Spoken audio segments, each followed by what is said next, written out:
Hala na, unsa naman na siya. Uy, hinuktok naman. Murag Buang nagkatok. naman siguro Sana-tanaw na siya sa Ay, ikaw tanaw. galing. Hoy!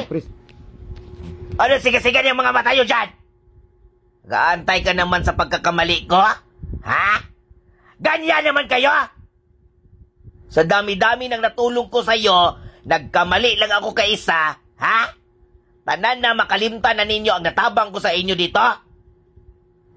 Kaya ganito na ang kinabuhi ko, parang buang na ako nagtalo-tanaw dito sa salamin sa kaugalingon ko kasi sinasabihan ako ng kaugalingon ko nga, hindi na ako magbinuutan, magminangtas na ako. Dahil sa panahon ngayon, mga manggagamit ang mga tao at yung mga may personal interest. Ha? Mag-close-close lang sa'yo dahil may kailangan, pero kung hindi ka na kailangan, itsapwira ka na. Di ba, mangga? Mangga gamit! Huli!